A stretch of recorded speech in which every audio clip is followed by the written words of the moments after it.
우리 엄마랑 똑같이 생겼어요. 꽁꽁 언 손을 불어가며 붕어빵을 팔던 19살 수아는 그 말을 듣는 순간 손이 굳어버렸습니다. 명품 코트를 입은 8살 꼬마 손님이 놀라움과 그리움이 가득한 눈으로 그녀를 바라보고 있었어요. 그 눈빛이 간절해서 외면할 수 없었습니다. 혹시 엄마를 잃은 걸까요? 고작 고등학교 3학년인 수아에게 엄마와 똑같다고 말한 이 아이에게는 어떤 사연이 숨겨져 있는 걸까요? 사연 시작 전 구독과 좋아요를 눌러주시고 어디서 듣고 계신지 댓글 남겨주시면 그곳으로 행운이 가득 깃들기를 바라겠습니다. 살을 애는 한겨울 칼바람이 매섭게 불어오는 밤 19살 수아는 언손을 호호 불어가며 붕어빵 반죽을 틀에 부어넣고 있었습니다. 낡은 털모자와 커다란 목도리로 얼굴 절반이 가려져 있었지만 그 아래로는 피로와 추위에 질린 눈이 반짝였죠. 너무 오래 서 있어서 발끝의 감각은 이미 사라졌고 찢어진 운동화 밑창으로는 눈이 스며들어 양말을 적셨습니다. 낡은 패딩은 바람 한 줄기조차 막아주지 못했지만 수아는 멈추지 않았어요. 붕어빵이요. 따뜻한 붕어빵 있어요. 목소리는 추위에 떨려 나왔지만 수아는 억지로라도 밝은 표정을 지으려 애썼습니다. 오늘도 장사는 신통치 않았어요.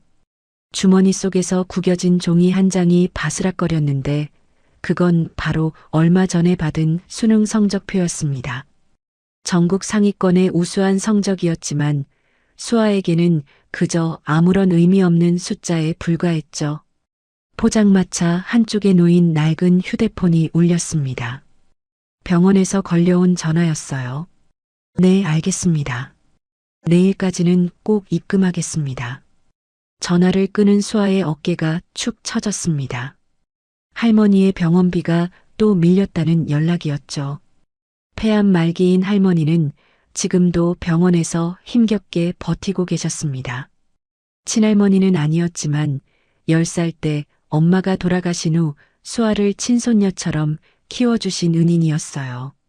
차가운 바람이 또 한 번 거세게 불어와 포장마차 천막을 흔들었습니다. 수아는 떨리는 손으로 붕어빵 틀을 뒤집으며 혼잣말을 했어요. 할머니, 조금만 더 버텨주세요. 제가 꼭 살려드릴게요. 같은 시각 서울 한복판의 최고급 주택가에서는 전혀 다른 풍경이 펼쳐지고 있었습니다. 세강그룹 회장 댁의 거대한 저택 안 수십 가지의 산의 진미가 차려진 식탁 앞에 8살 하윤이가 앉아 있었어요. 그러나 아이는 젓가락 한 번 들지 않은 채 입을 꾹 다물고 있었습니다. 도련님, 한 입만이라도 드세요.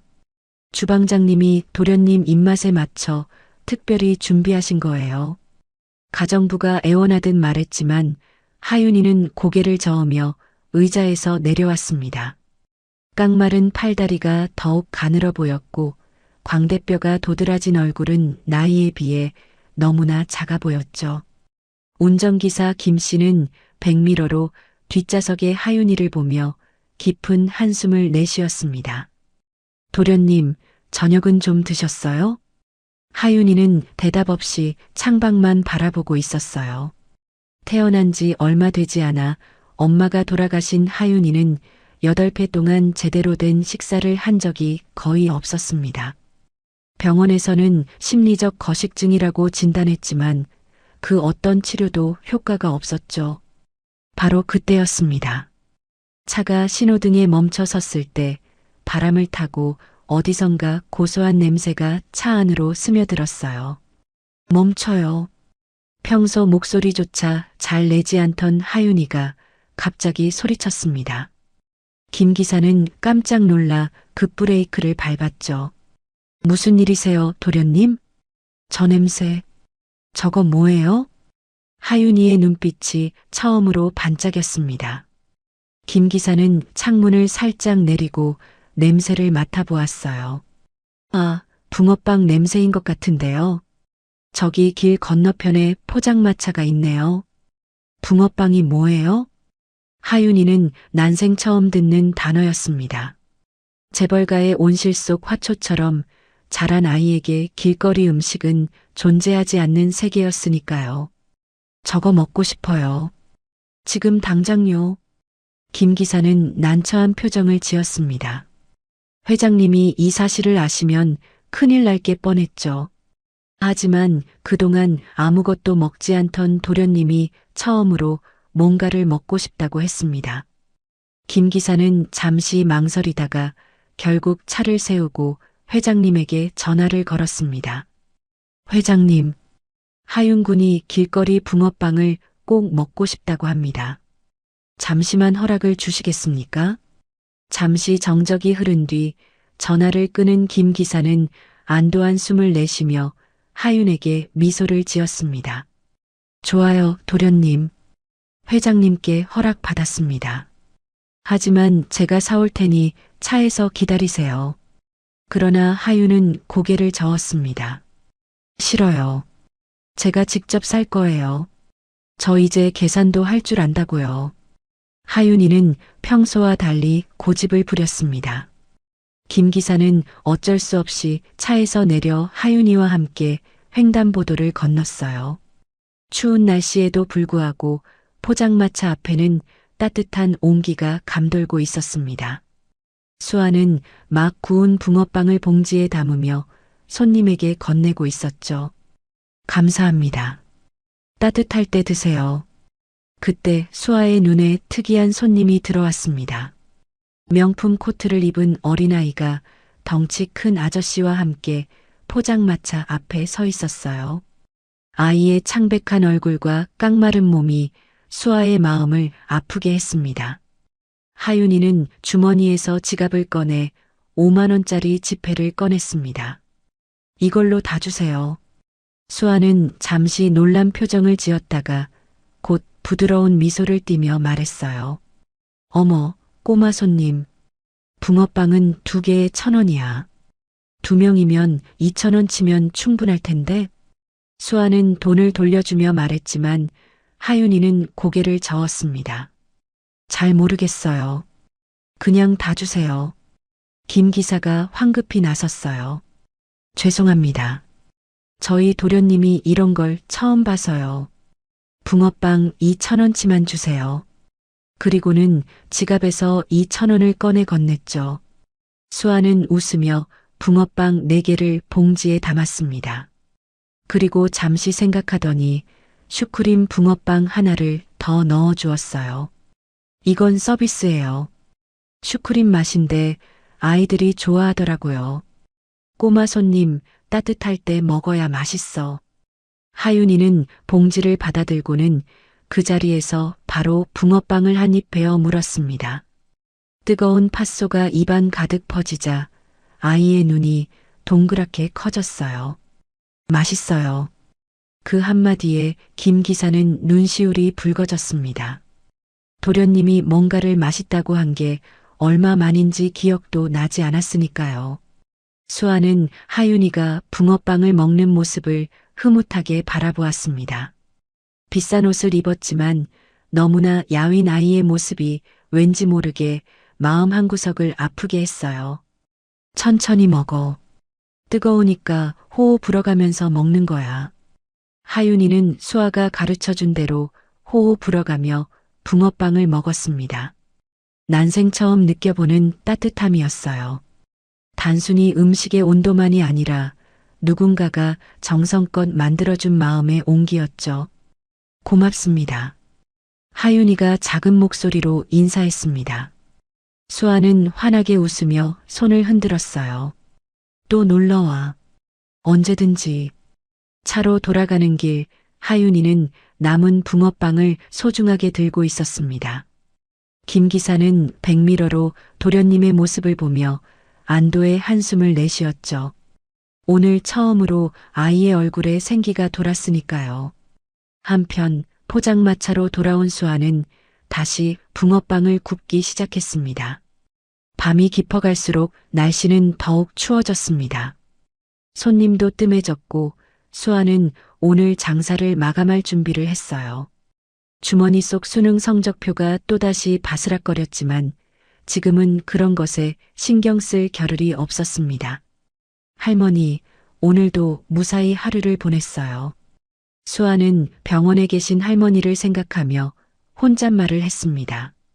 비록 가난하고 힘들지만 할머니가 계시는 한 포기할 수 없었어요. 그날 밤 서로 다른 두 세계에서 살아가던 두 사람의 운명이 붕어빵 하나로 연결되기 시작했습니다. 다음 날 오후 사립 명문 초등학교의 하교종이 울렸습니다. 하윤이는 다른 날과 달리 서둘러 가방을 메고 교문 밖으로 뛰어나왔어요. 평소에는 친구들과 어울리지도 않고 천천히 걸어 나오던 아이가 오늘은 달랐습니다. 도련님, 오늘은 일찍 나오셨네요?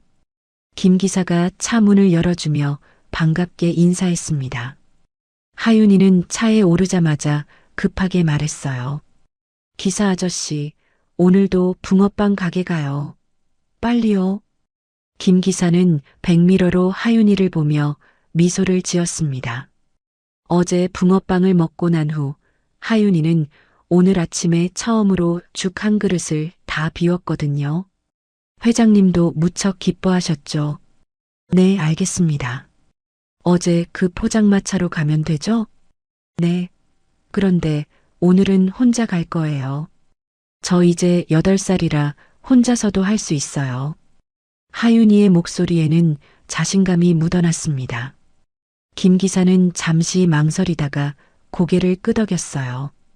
포장마차가 바로 길 건너편에 있으니 차에서 지켜보면 될 것 같았습니다. 차가 어제와 같은 자리에 멈춰 섰어요. 그런데 오늘은 날씨가 달랐습니다.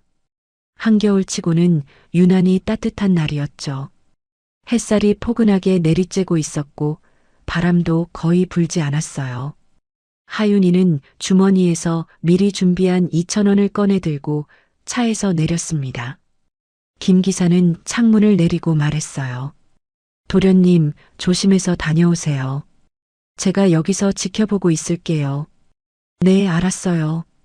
하윤이는 씩씩하게 대답하고 횡단보도를 건너기 시작했습니다. 작은 발걸음이지만 어제보다 훨씬 가벼워 보였어요. 포장마차에 가까이 다가가자 어제처럼 고소한 붕어빵 냄새가 코끝을 간지렸습니다. 수아는 따뜻한 날씨 덕분에 답답했던 털모자와 목도리를 벗어 포장마차 한쪽에 걸어두고 있었습니다.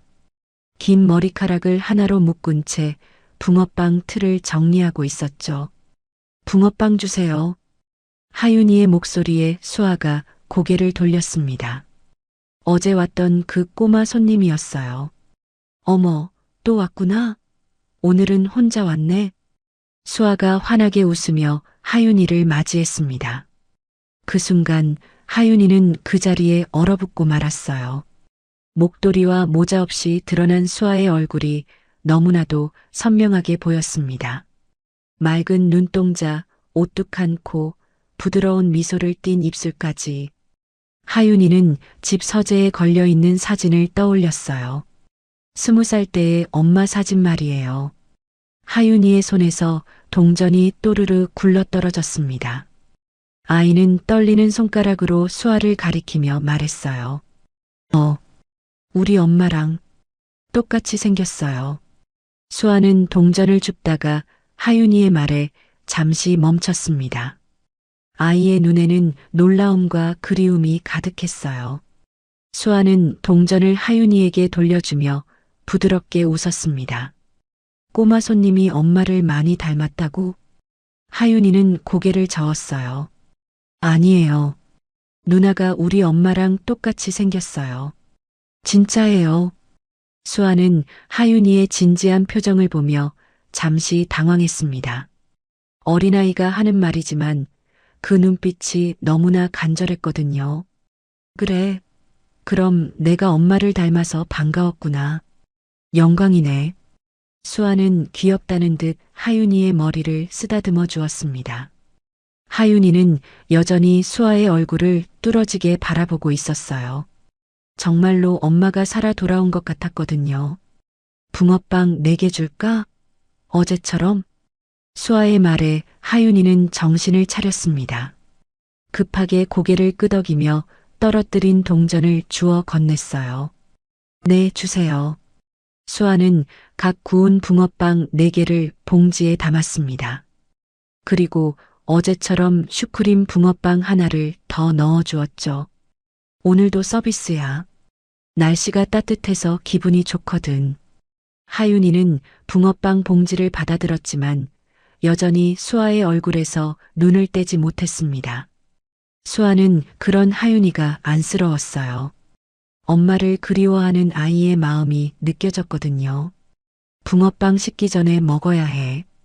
오늘은 팥이 더 달콤하게 잘 됐거든. 하윤이는 그제야 붕어빵 하나를 꺼내 한 입 베어 물었습니다. 따뜻한 팥소가 입안에 퍼지자 어제의 그 행복한 기분이 다시 밀려왔어요. 맛있어요.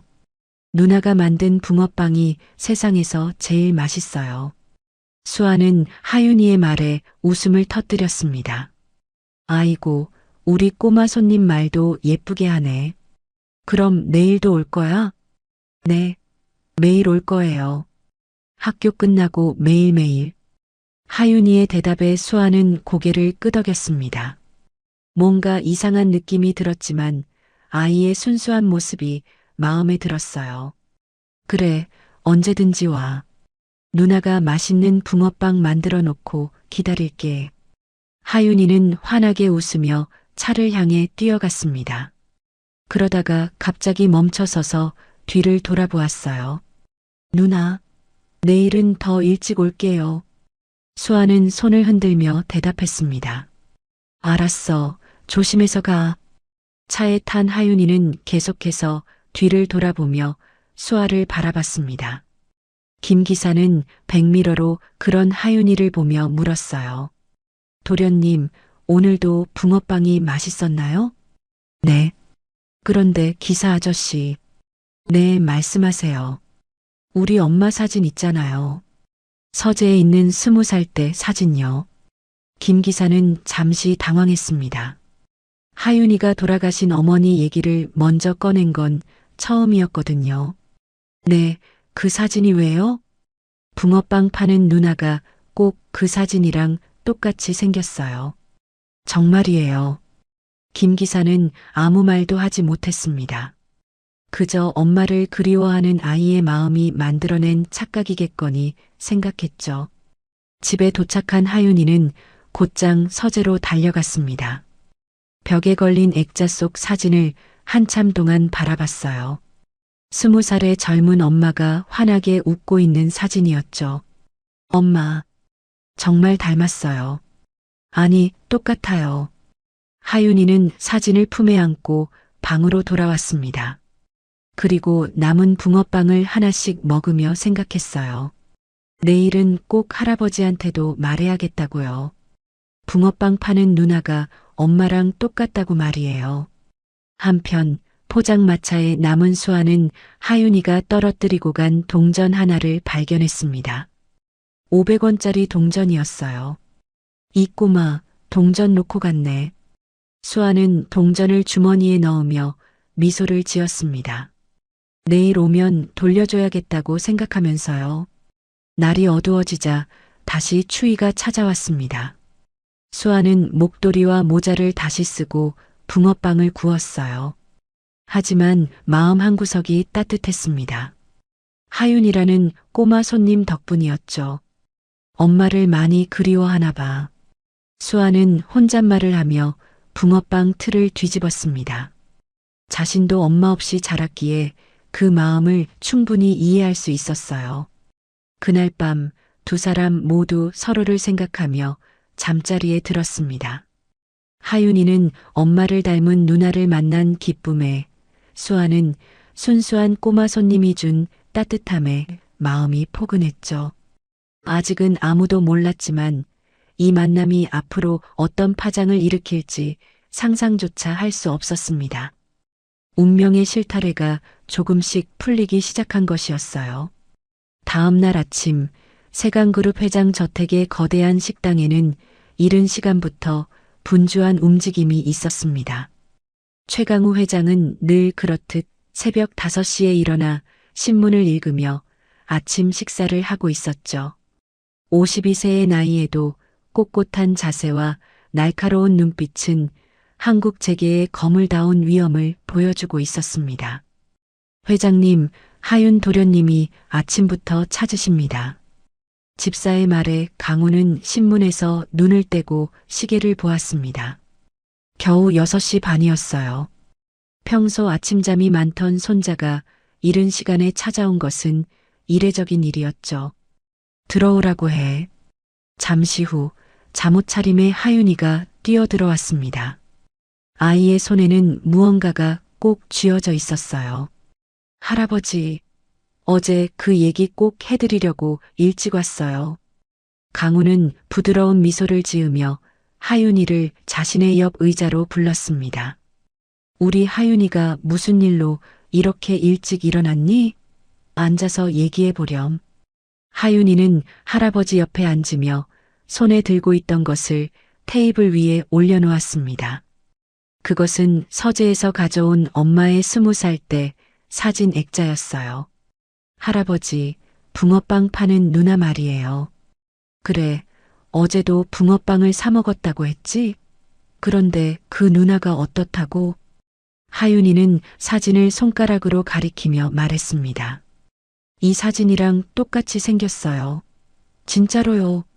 그저께는 모자랑 목도리를 하고 있어서 잘 몰랐는데 어제는 날씨가 따뜻해서 그것들을 벗고 있었거든요. 그래서 얼굴을 제대로 봤어요. 강우는 손자의 진지한 표정을 보며 잠시 생각에 잠겼습니다. 8살 아이가 이렇게까지 확신에 차서 말하는 것은 흔치 않은 일이었어요. 하윤아, 사람은 누구나 닮은 사람이 있단다. 특히 우리 하윤이가 엄마를 많이 그리워하니까 조금만 비슷해도 엄마처럼 보일 수 있어. 하지만 하윤이는 고개를 세차게 저었습니다. 아니에요. 정말 똑같았어요. 눈도, 코도, 입도, 웃는 모습까지 다 똑같았다니까요. 아이의 눈에는 눈물이 맺혀 있었습니다. 강우는 손자를 달래듯 머리를 쓰다듬어 주었어요. 알았다, 알았어. 우리 하윤이가 그렇게 느꼈구나. 그런데 그 누나가 몇 살이나 되어 보이던? 고등학생 같았어요. 되게 예뻤어요. 엄마처럼요. 강우는 부드럽게 웃으며 하윤이를 안아주었습니다. 그래, 우리 하윤이 엄마가 정말 예뻤지. 그 누나도 예쁜 사람이었나 보구나. 하지만 하윤아, 엄마는 이미 하늘나라에 계시잖아. 그 누나는 다른 사람이야. 알아요. 하지만 정말 닮았어요. 할아버지도 보시면 깜짝 놀라실 거예요. 하윤이는 시무룩해하며 사진을 다시 품에 안았습니다. 강우는 그런 손자를 보며 가슴 한구석이 아려왔어요. 그래, 언제 기회가 되면 할아버지도 한번 보도록 하마. 이제 가서 씻고 학교 갈 준비하렴. 오늘도 하교하고 그 누나한테 갈 거니? 하윤이의 얼굴이 다시 밝아졌습니다. 네, 오늘도 갈 거예요. 누나가 기다린대요. 아이가 방을 나간 후 강우는 한참 동안 식탁에 앉아 있었습니다. 차가운 커피를 한 모금 마시며 창밖을 바라봤어요. 그의 머릿속에는 하윤이가 남기고 간 말들이 계속 맴돌았습니다. 그날 밤 강우는 서재에서 홀로 앉아 있었습니다. 손에는 위스키 잔이 들려 있었고 눈앞에는 죽은 딸 서연의 사진들이 펼쳐져 있었어요. 10살의 서연, 그리고 하윤이를 안고 있는 20살의 서연까지. 서연아. 강우는 딸의 이름을 나직이 불렀습니다. 그의 눈가에는 깊은 주름이 패여 있었고 그 주름 사이로 회한이 묻어났어요. 손자의 순수한 확신이 오래 잊고 있던 상처를 건드렸습니다. 붕어빵 파는 누나가 서연이를 닮았다는 말. 그것은 단순한 우연의 일치일 수도 있지만 왠지 모르게 불안한 마음이 들었어요. 강우는 위스키를 한 모금 더 마시며 과거로 빠져들었습니다. 그가 이제 막 회사를 물려받아 젊은 회장이 되었을 때였습니다. 첫째 딸 서연이는 아버지의 자랑이었어요. 명문대에 수석으로 입학한 똑똑한 딸이었죠. 그런데 20살이 되던 해 서연이가 한 남자를 집으로 데려왔습니다. 아버지, 제가 사랑하는 사람이에요. 인사드리고 싶어서 모셔왔어요. 남자는 평범한 대학생이었습니다. 아니, 강우의 눈에는 초라하기 그지없는 존재였죠. 가난한 집안에 부모님도 일찍 여의고 홀로 자수성가하려는 젊은이. 서연이는 그런 남자의 순수함과 열정에 반했다고 했습니다. 강우는 단호했습니다. 재벌가의 딸이 그런 남자와 만날 수는 없었어요. 그는 남자를 따로 불러 차가운 목소리로 말했죠. 얼마면 되겠나? 남자는 모욕적인 제안에 얼굴이 붉어졌습니다. 저는 서연 씨를 진심으로 사랑합니다. 돈 때문에 만나는 게 아니에요. 진심? 그런 감정은 배고플 때나 하는 거야. 자네 같은 놈이 우리 서연이와 어울릴 수 있다고 생각하나? 강우는 책상 위에 두툼한 돈 봉투를 던졌습니다. 그러나 남자는 그것을 바닥에 내팽개쳤어요. 전 서연 씨를 포기하지 않을 겁니다. 그 말이 강우의 분노를 폭발시켰습니다. 그는 남자의 뺨을 세게 때렸어요. 그 순간 문이 열리고 서연이가 들어왔습니다. 아버지, 뭐 하시는 거예요? 서연이는 쓰러진 연인을 부축하며 아버지를 원망스럽게 바라봤습니다. 그러나 강우는 차가운 표정을 거두지 않았어요. 서연아, 이 남자는 내가 만날 사람이 아니다. 당장 정리해. 싫어요. 전 이 사람을 사랑해요. 부녀의 대립은 극심했습니다. 그리고 강우는 결국 권력과 돈을 동원해 남자를 서연이 곁에서 쫓아냈어요. 유학을 빌미로 가족을 위협하는 방법으로. 남자가 떠난 후 서연이는 하루가 다르게 야위어 갔습니다. 그리고 어느 날 임신 사실이 밝혀졌죠. 강우는 딸에게 아이를 지우라고 했지만 서연이는 완강히 거부했습니다. 이 아이는 제 전부예요. 아버지가 빼앗아간 그 사람의 전부예요. 서연이는 아이를 낳기로 했고 출산 과정에서 예상치 못한 합병증이 생겼어요. 서연이의 몸은 이미 임신 기간 동안의 스트레스와 슬픔으로 너무 약해져 있었던 거죠. 아버지, 제 아이를 부탁해요. 그것이 서연이의 마지막 말이었습니다. 20살의 젊은 나이에 사랑하는 사람도 보지 못한 채 아이만 남기고 세상을 떠났어요. 강우는 위스키 잔을 내려놓고 두 손으로 얼굴을 감쌌습니다. 그날의 기억은 8년이 지난 지금도 생생했어요. 딸의 차가워진 손, 마지막 눈빛, 그리고 갓 태어난 하윤이의 울음소리까지.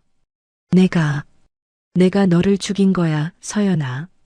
그는 딸을 지키겠다는 명목으로 오히려 딸을 죽음으로 내몬 것이었습니다. 가문의 명예, 재벌가의 체면. 그런 것들이 딸의 생명보다 중요했던 자신이 원망스러웠어요. 하윤이를 키우며 강우는 늘 죄책감에 시달렸습니다. 손자를 볼 때마다 죽은 딸이 떠올랐고 그래서 더욱 하윤이를 과보호하게 되었죠. 그런데 그 아이는 엄마 없이 자라 제대로 먹지도 못하고 있었습니다. 이제 와서 무슨 소용이 있겠느냐만.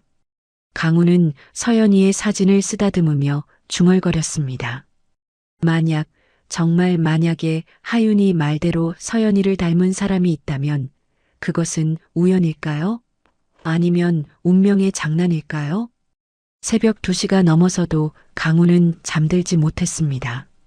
창밖으로는 차가운 겨울바람이 불고 있었고 그의 마음속에도 찬바람이 불고 있었어요.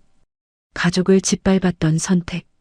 그것이 강우가 평생 짊어지고 살아야 할 첫 번째 죄책감이었습니다. 돈과 권력으로 모든 것을 해결할 수 있다고 믿었던 젊은 날의 오만함. 그 대가는 너무나 컸어요.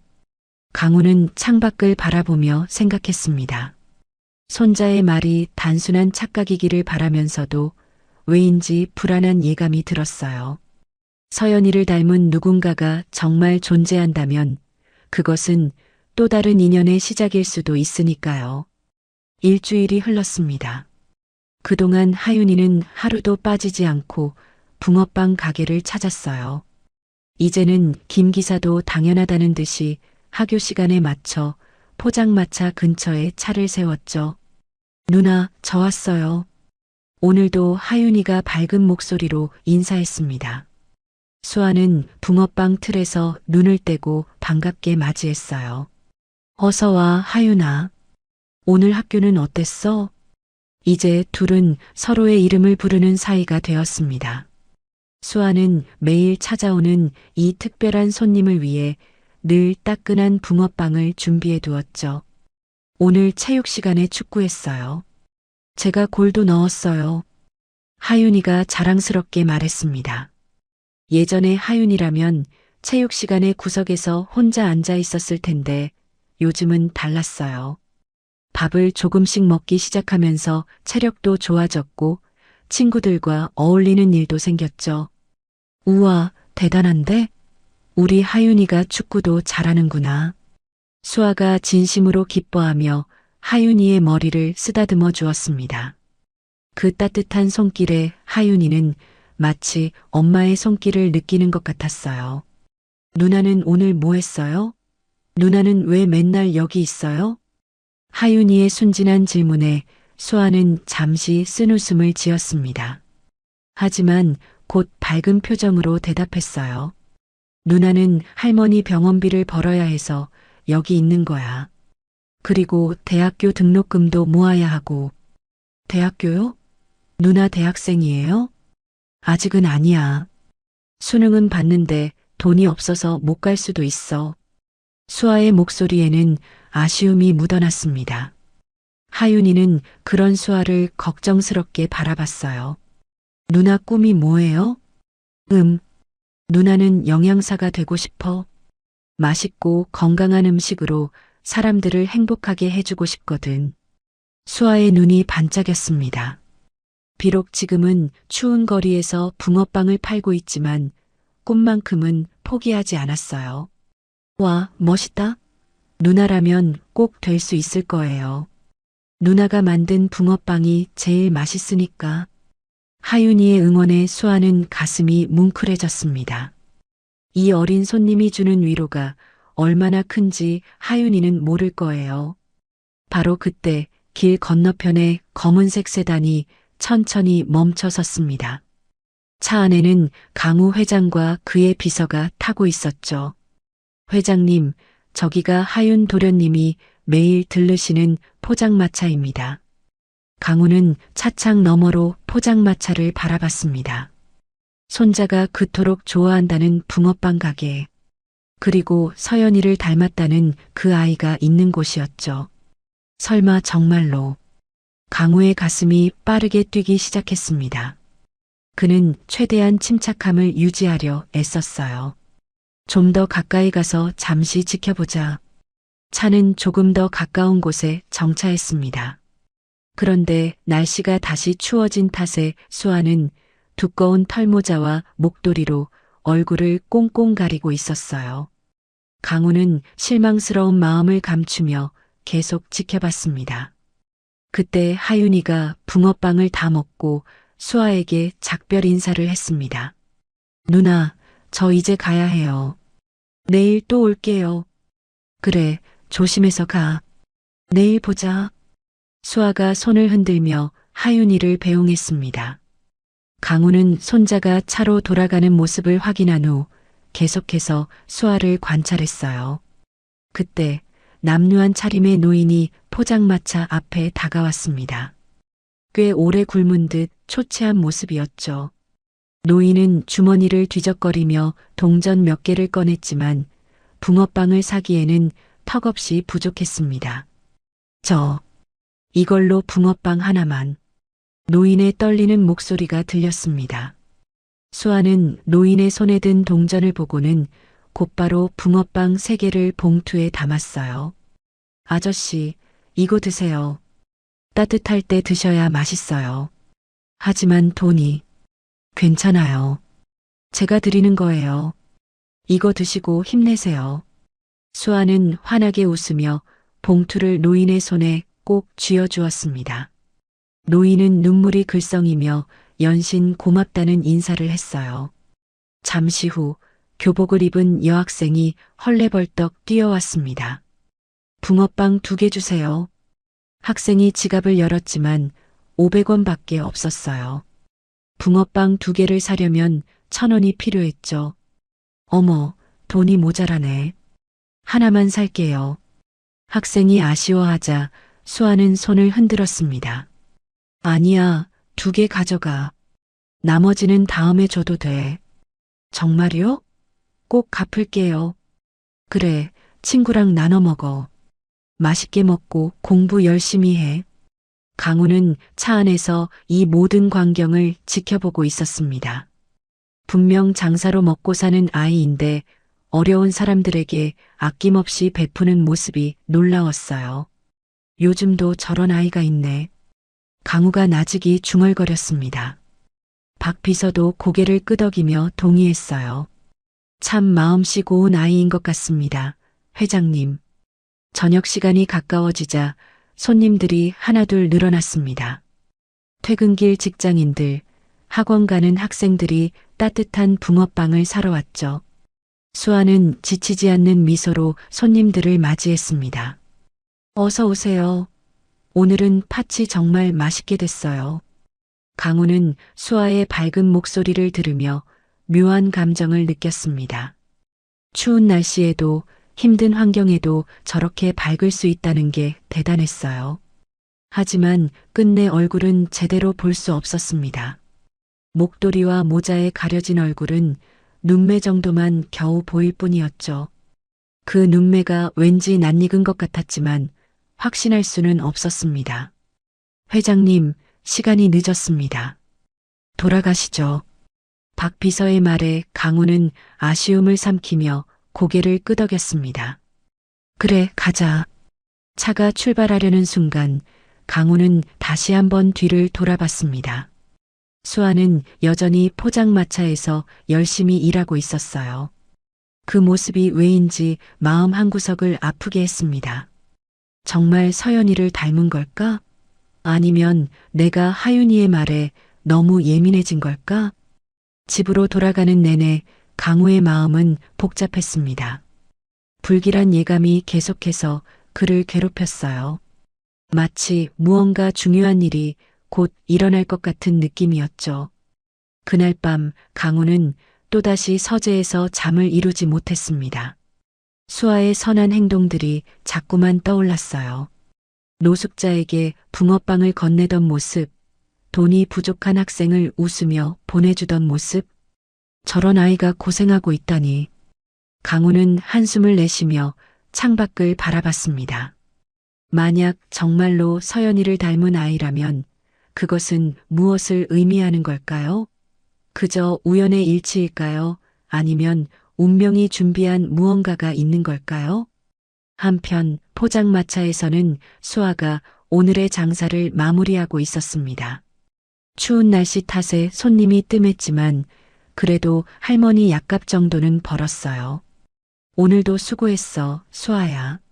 수아는 스스로를 격려하며 포장마차를 정리했습니다. 내일도 하윤이가 올 테고 또 다른 손님들이 찾아올 거예요. 그들에게 따뜻한 붕어빵을 만들어주는 것, 그것이 지금 수아가 할 수 있는 최선이었죠. 언젠가는 꼭 대학에 가서 영양사가 될 거야. 그때까지만 조금 더 힘내자. 수아는 꿈을 포기하지 않았습니다. 비록 지금은 춥고 힘들지만 봄은 반드시 올 거라고 믿었어요. 며칠이 지났습니다. 그동안 하윤이는 여전히 매일같이 붕어빵 가게를 찾았고 돌아올 때마다 수아 누나 이야기로 가득했어요. 아침 식사 때도 잠들기 전에도 하윤이의 입에서는 늘 그 누나 이야기가 흘러나왔죠. 할아버지, 오늘 수아 누나가 제 이야기 듣고 막 웃었어요. 누나가 웃으면 정말 예뻐요.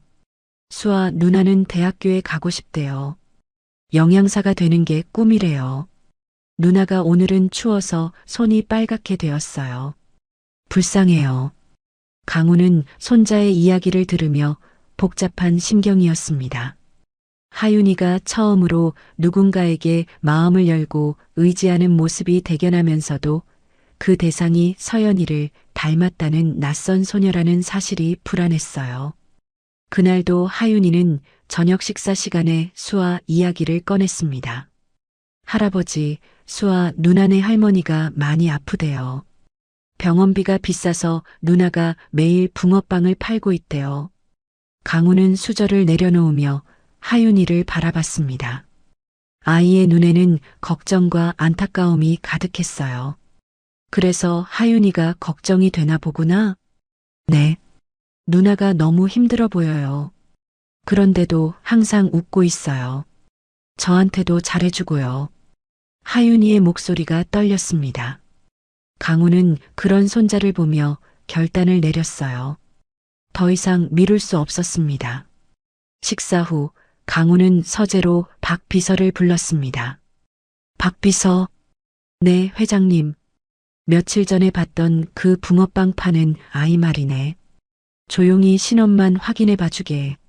박 비서는 잠시 놀란 표정을 지었지만 곧 고개를 숙였습니다. 알겠습니다. 최대한 조심스럽게 알아보겠습니다. 아, 그리고 가족 관계도 확인해 주게. 특히 부모님 쪽을. 강우의 목소리에는 알 수 없는 긴장감이 흐르고 있었습니다. 박 비서는 회장의 심상치 않은 분위기를 느끼며 서재를 나갔어요. 강우는 깊은 생각에 잠겼습니다.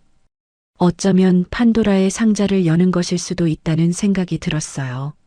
하지만 더 이상 외면할 수는 없었습니다. 강우의 결심은 굳어졌습니다. 그리고 그 결심이 곧 모든 것을 바꿔놓을 거라는 것을 아직은 아무도 모르고 있었죠. 사흘 후 아침 강우의 책상 위에는 얇은 갈색 봉투가 놓여 있었습니다. 겉면에는 극비라는 도장이 찍혀 있었죠. 강우는 떨리는 손으로 봉투를 열었습니다. 보고서는 단출했습니다. 한 장짜리 종이에 간단한 인적사항만 적혀 있었어요. 성명 이수아 19세, 현주소 서울시 은평구 반지하 월세, 가족사항 조모 박순자 72세, 폐암 투병 중, 아버지 불명. 어머니 이정민 9년 전 사망. 강우의 손이 멈췄습니다. 이정민이라는 세 글자가 눈앞에서 흐릿해졌다가 다시 선명해지기를 반복했어요. 그는 눈을 감았다가 다시 떴습니다. 하지만 그 이름은 여전히 그곳에 있었죠. 이정민. 강우의 입에서 그 이름이 새어나왔습니다. 젊은 시절 자신이 사랑했던 여인. 그리고 첫째 딸 서연이를 두고 쫓기듯 떠나야 했던 전 아내의 이름이었어요. 강우는 의자에 깊이 몸을 묻고 과거로 빠져들었습니다. 그가 22살이던 해 한 여자를 만났죠. 이정민. 작은 꽃집에서 일하던 20살의 아가씨였어요. 정민은 가난했지만 맑고 순수했습니다. 재벌 2세라는 강우의 신분에 주눅 들지도 아첨하지도 않았어요. 그저 한 남자로서의 강우를 봐주었죠. 강우는 그런 정민에게 빠져들었습니다.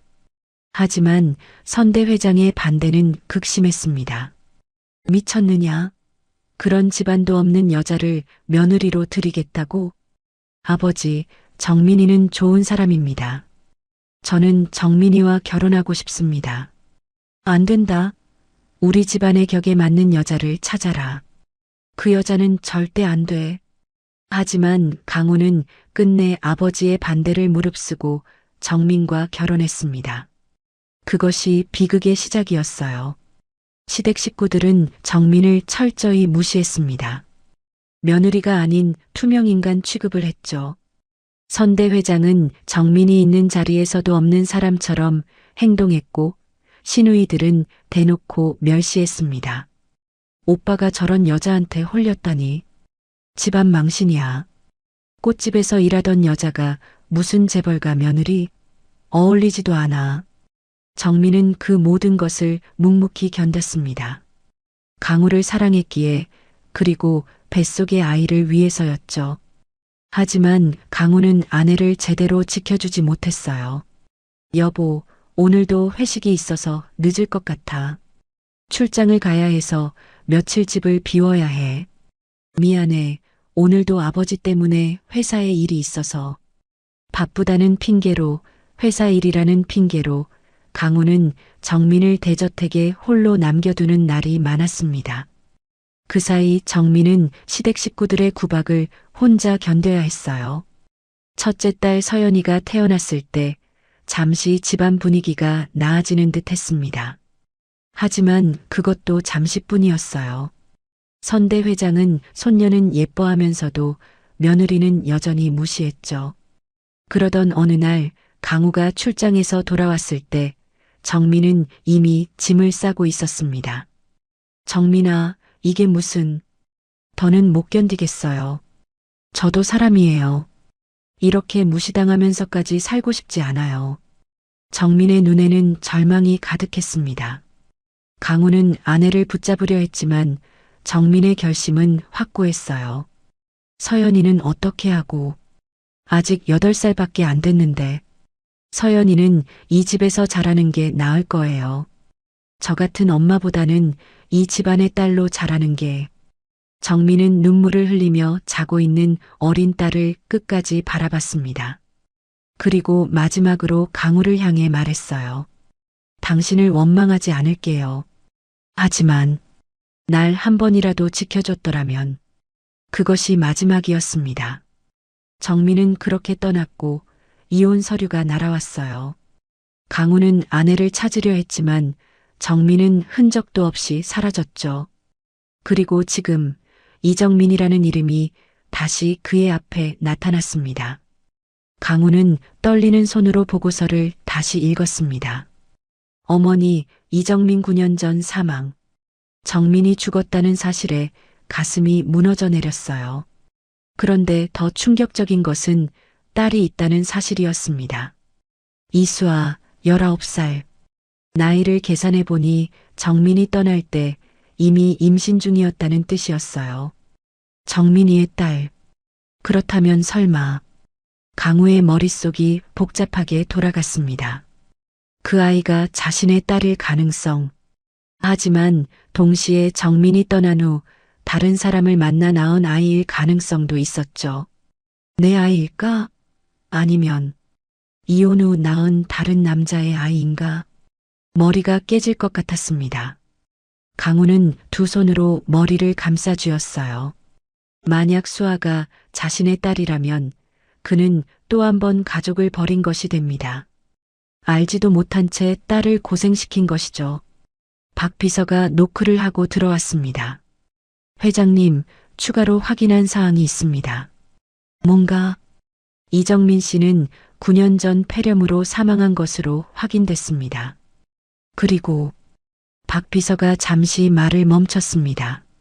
그리고 뭔가? 이수와 양의 출생신고서를 확인해 봤는데 부칠란이 공란으로 되어 있습니다.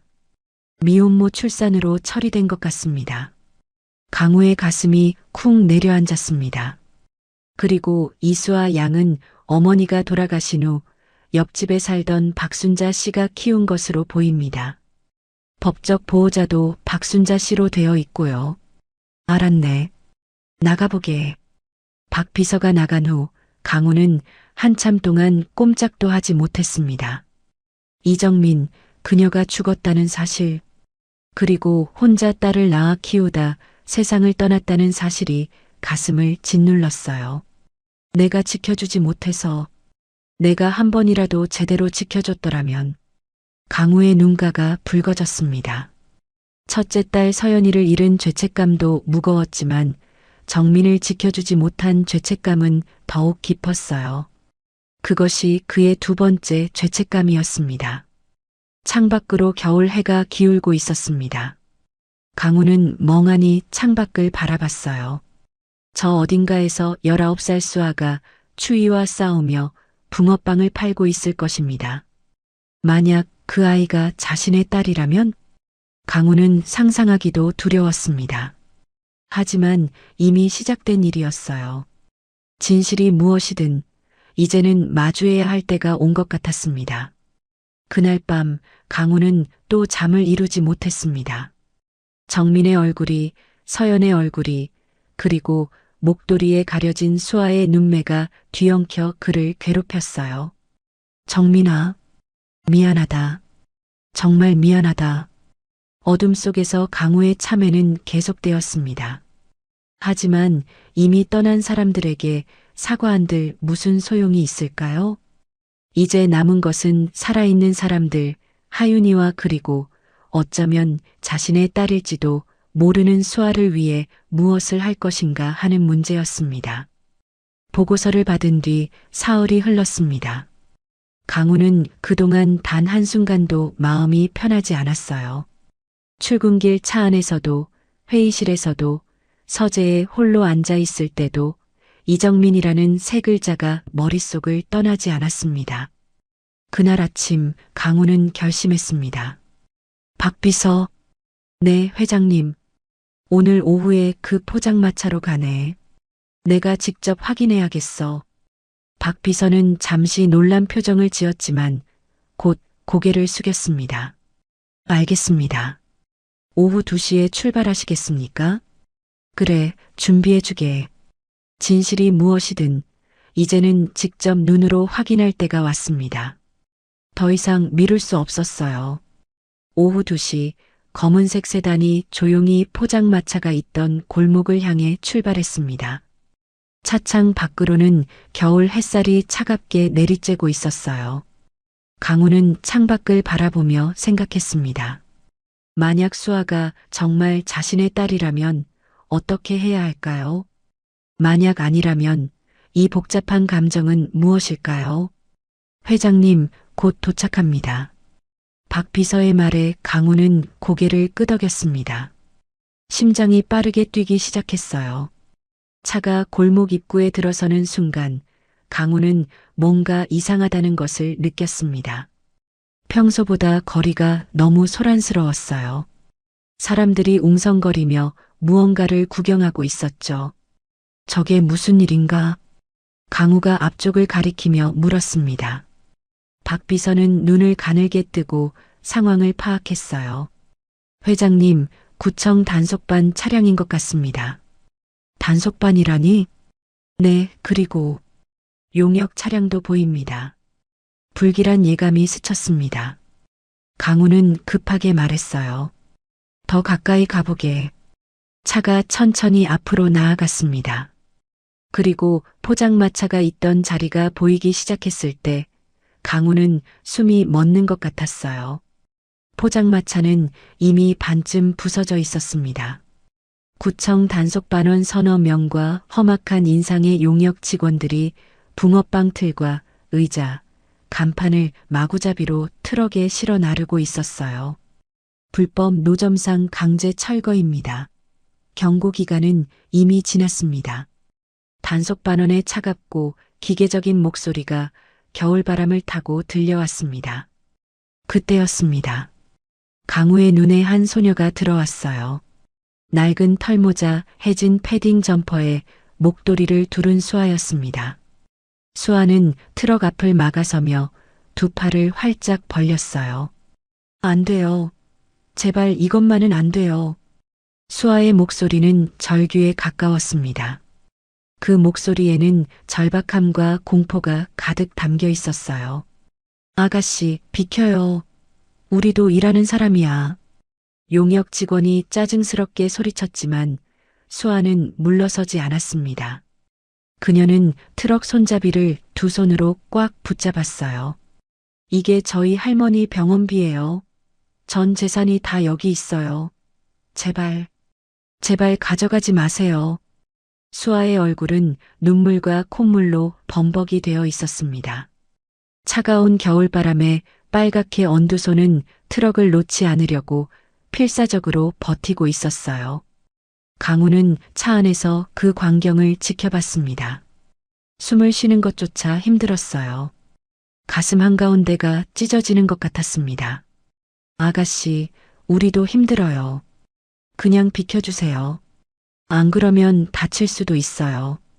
단속반원이 조금은 미안한 듯한 목소리로 말했지만 수아는 고개를 세차게 저었습니다. 싫어요. 못 가져가요. 이거 없으면 저희 할머니가. 수아의 목소리가 울음으로 끊겼습니다. 용역 직원 중 하나가 화를 내며 앞으로 나섰어요. 덩치가 큰 남자였습니다. 어디서 어린 것이 이를 방해해. 남자는 수아의 어깨를 거칠게 밀쳤습니다. 갑작스러운 힘에 수아는 중심을 잃고 비틀거렸어요. 아!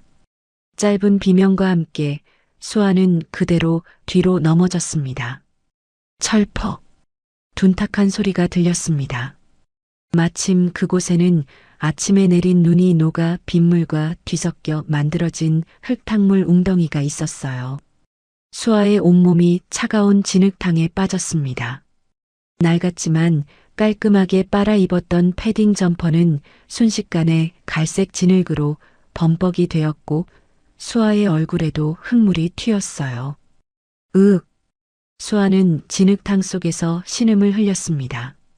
차가운 물이 옷 속으로 스며들어 온몸을 얼어붙게 만들었어요. 수아는 떨리는 손으로 땅을 짚고 일어나려 했지만 힘이 들어가지 않았습니다. 바로 그때 덜컹하는 소리가 들렸습니다. 용역 직원들이 붕어빵 틀을 트럭 바닥에 던져 실으며 생긴 소리였어요. 오랜 시간 사용해 낡았던 붕어빵 틀은 바닥에 떨어지며 두 동강이 나버렸습니다. 안 돼. 안 돼요. 수아는 진흙탕에 주저앉은 채 그 광경을 바라봤습니다. 매일 아침부터 밤까지 붕어빵을 구워내던 소중한 틀이 산산조각 나는 모습을, 할머니의 병원비를, 대학 등록금을 벌어주던 유일한 희망이 부서지는 모습을, 으아앙. 마침내 수아는 울음을 터뜨렸습니다. 차가운 흙탕물 속에서 부서진 붕어빵 틀 조각을 바라보며 19살 소녀는 세상 모든 절망을 토해내듯 울부짖었어요. 강우는 차 안에서 그 모든 광경을 목격하고 있었습니다.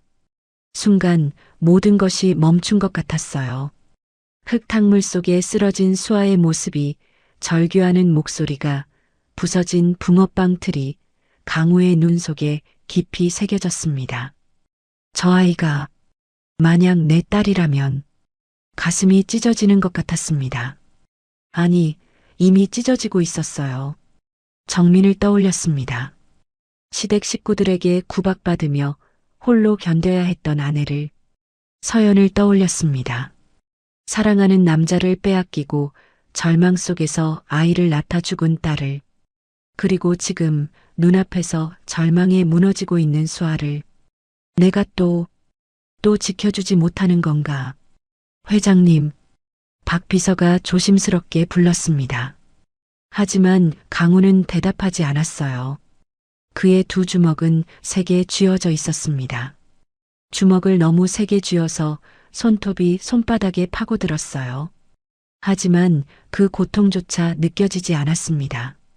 수아는 천천히 일어났습니다. 온몸이 진흙으로 범벅이 된 채로 비틀거리며 일어섰어요.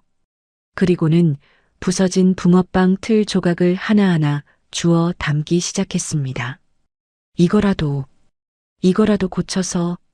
수아의 중얼거림이 바람을 타고 희미하게 들려왔습니다. 이미 쓸모없어진 쇠조각들을 모으는 모습이 너무나 애처로웠어요. 주변 사람들은 그저 안타까운 눈빛으로 바라볼 뿐 아무도 나서지 않았습니다. 구청 단속반과 용역들은 이미 트럭에 올라타 떠날 채비를 하고 있었어요.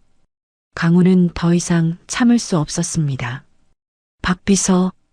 네, 회장님. 강우의 목소리는 차갑게 가라앉아 있었습니다. 하지만 그 안에는 무언가 뜨거운 것이 끓어오르고 있었어요. 지금 당장 구청에 연락하게. 누가 저 철거를 지시했는지 확인하고. 알겠습니다. 그리고 우리 법무팀에도 연락해. 지금 즉시. 박 비서는 회장의 단호한 목소리에 더 이상 묻지 않고 곧바로 전화기를 꺼냈습니다. 강우는 차 문에 손을 올렸습니다. 떨리는 손이었어요. 하지만 그 떨림은 두려움 때문이 아니었습니다. 더 이상은 지켜만 보고 있을 수 없다. 그는 천천히 차 문을 열었습니다. 강우는 천천히 차에서 내렸어요. 겨울바람이 그의 코트를 휘감았지만 그는 추위를 느끼지 못했습니다. 지금 그의 온 신경은 흙탕물 속에 주저앉아 있는 그 소녀에게만 집중되어 있었어요. 당장 멈춰. 강우의 목소리가 현장을 가르며 울려 퍼졌습니다. 차갑지만 위험이 서린 목소리였어요. 소란스럽던 현장이 순간 조용해졌습니다. 트럭에 올라타려던 용역들이 멈춰섰고 구청 단속반원들도 고개를 돌려 강우를 바라봤어요. 구경하던 사람들도 하나둘 뒤를 돌아봤습니다.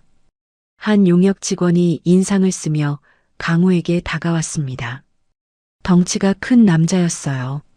당신은 뭔데 남의 일에 참견이야? 우리 일 방해하지 말고 비켜. 남자가 윽박지르며 손을 들어 강우를 밀쳐내려는 순간 박 비서가 재빠르게 강우 앞을 막아섰습니다. 비서는 정장 안주머니에서 명함 하나를 꺼냈어요. 세강그룹 최강우 회장님이십니다. 비서의 차분하지만 단호한 목소리가 울려 퍼졌습니다. 그는 명함을 구청 책임자로 보이는 사람에게 내밀었어요. 순간 공기가 얼어붙었습니다. 세강그룹. 한국 재계 10위 안에 드는 대기업의 이름이었어요. 구청 책임자의 얼굴이 하얗게 질렸습니다. 용역 직원들도 서로 눈치를 보며 한 걸음씩 뒤로 물러섰어요.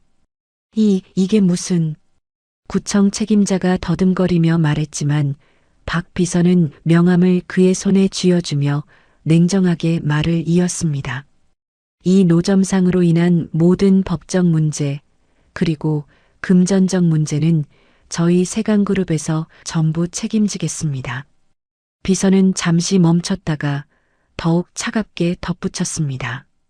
지금 당장 손 떼시죠. 그것은 부탁이 아니었습니다. 명령이었어요. 협상의 여지 따위는 없었습니다. 하지만 이미 철거 명령을 내린 분의 연락처를 주시죠. 저희 법무팀에서 직접 연락드리겠습니다. 박 비서의 목소리는 한치의 흔들림도 없었습니다. 구청 책임자는 더 이상 아무 말도 하지 못했어요. 그저 떨리는 손으로 명함을 받아들 뿐이었습니다. 용역 직원들은 서둘러 트럭에 올라탔습니다. 수화를 밀쳤던 남자도 황급히 뒤로 물러섰어요. 단속반원들도 차에 올라타며 서로 속삭였습니다. 세강그룹 회장이라고? 진짜야? 미친, 큰일 날 뻔했어. 빨리 가자, 빨리. 하지만 강우는 그 모든 소란을 신경 쓰지 않았습니다. 그는 오직 한 사람만 바라보고 있었어요. 흙탕물 속에 주저앉아 부서진 붕어빵 틀 조각을 주워 담고 있는 수아를. 강우는 첫걸음을 내디뎠습니다. 한 걸음. 심장이 쿵 하고 울렸습니다. 귓가에서 맥박 소리가 들렸어요. 또 한 걸음. 구경하던 사람들이 조용히 길을 비켜주었습니다. 모두가 숨을 죽이고 이 장면을 지켜봤어요. 무언가 엄숙하고 중요한 순간이 펼쳐지고 있다는 것을 사람들도 본능적으로 느끼고 있었습니다. 강우는 수아 바로 앞에 멈춰 섰습니다. 수아는 여전히 고개를 숙인 채 붕어빵 틀 조각을 주워 담고 있었습니다. 진흙으로 범벅이 된 손은 떨리고 있었어요. 차갑게 젖은 옷에서 물이 뚝뚝 떨어졌습니다. 강우는 수아를 내려다봤습니다. 가슴이 미어지는 것 같았어요. 목이 메었습니다. 입술을 떨며 간신히 입을 열었습니다. 학생. 목소리가 나오지 않았습니다. 강우는 눈을 감았다가 다시 떴어요. 심호흡을 하고 다시 말했습니다. 학생. 수아가 움찔했습니다. 하지만 고개를 들지 않았어요. 그저 손을 멈추고 조그맣게 떨고만 있었습니다. 모자를. 강우의 목소리가 떨렸습니다. 모자를 벗어줄 수 있겠니? 주변이 조용했습니다. 바람조차 멈춘 것 같았어요. 수아는 천천히 고개를 들었습니다. 진흙이 묻은 얼굴 위로 눈물 자국이 선명했어요. 그 눈은 혼란과 두려움으로 가득했습니다. 수아는 멍하니 강우를 바라봤습니다. 왜 이 낯선 사람이 자신에게 이런 말을 하는지 이해할 수 없었어요. 하지만 무언가에 이끌리듯 수아는 떨리는 손을 들어 모자를 천천히 벗었습니다. 털모자가 벗겨지며 수아의 머리카락이 드러났죠. 바람에 흩날리는 긴 머리카락. 그 순간 강우의 숨이 멎었습니다. 진흙이 묻고 눈물로 얼룩진 얼굴이었지만 그 이마의 선을, 그 눈매를 강우는 알아볼 수 있었어요. 서연이, 아니 정민이었습니다. 정민, 아니 둘 다였습니다. 20살에 하윤이를 낳고 세상을 떠난 첫째 딸 서연의 이마가 그곳에 있었어요. 시댁 식구들의 구박을 견디다 못해 떠났던 아내 정민의 눈매가 그곳에 있었습니다. 강우의 손이 떨렸습니다. 입술이 파르르 떨렸어요. 목도리도. 강우는 간신히 말을 이었습니다. 목소리는 더욱 작아졌습니다. 목도리도 빼줄 수 있을까? 수아는 여전히 멍한 표정이었습니다. 하지만 손은 움직였어요. 천천히, 아주 천천히 목도리를 풀기 시작했습니다. 시간이 천천히 흐르는 것 같았죠. 목도리가 한 바퀴 풀렸습니다. 강우의 심장이 쿵 소리를 냈어요. 또 한 바퀴 풀렸습니다. 강우의 눈에서 눈물이 고이기 시작했습니다. 진흙이 묻은 목도리가 완전히 벗겨지며 수아의 얼굴 전체가 드러났습니다. 강우는 그 자리에 서서 온몸이 얼어붙는 것을 느꼈어요. 정민이었습니다. 22살 꽃집에서 처음 만났을 때의 정민이 그곳에 서 있었어요. 맑고 순수했던 그 눈동자, 수줍게 웃던 그 입술, 모든 것이 똑같았습니다. 아니, 서연이기도 했습니다. 20살 사랑하는 남자를 데려왔을 때의 서연이 그곳에 서 있었어요. 간절했던 그 눈빛, 필사적이었던 그 표정, 모든 것이 겹쳐 보였습니다. 강우의 눈에서 눈물이 흘러내렸습니다. 52년을 살아오며 사업가로서 수많은 고비를 넘기며 회장 자리에 앉아 그 누구 앞에서도 약한 모습을 보이지 않았던 강우가 지금 사람들이 지켜보는 한복판에서 눈물을 흘리고 있었습니다. 하지만 멈출 수가 없었어요. 정민을 처음 만났을 때의 떨림이 되살아났습니다. 서연이를 처음 안았을 때의 벅참이 되살아났습니다. 그리고 그 모든 것을 지키지 못했던 후회가, 죄책감이, 미안함이, 눈물이 되어 쏟아져 나왔어요. 혹시 강우의 목소리는 떨렸습니다. 너무 떨려서 제대로 말이 나오지 않았어요. 마지막 확인이 필요했습니다. 아니, 확인하는 것이 두려웠습니다. 만약 다른 이름을 말한다면? 만약 자신의 착각이라면? 하지만 물어야 했습니다. 반드시. 강우는 눈물을 닦았습니다. 떨리는 손으로 눈가를 훔치고 심호흡을 했어요. 그리고 또박또박 한 글자 한 글자 천천히 물었습니다. 혹시 내 어머니 이름이. 강우는 잠시 멈췄습니다. 다음 말을 하는 것이 두려웠어요. 수아는 고개를 갸우뚱하며 강우를 바라봤습니다. 그 눈에는 의문과 혼란이 가득했어요. 강우는 마지막 용기를 냈습니다. 이정민이니? 세 글자. 그 세 글자를 말하는 순간 강우는 세상이 멈춘 것 같았습니다.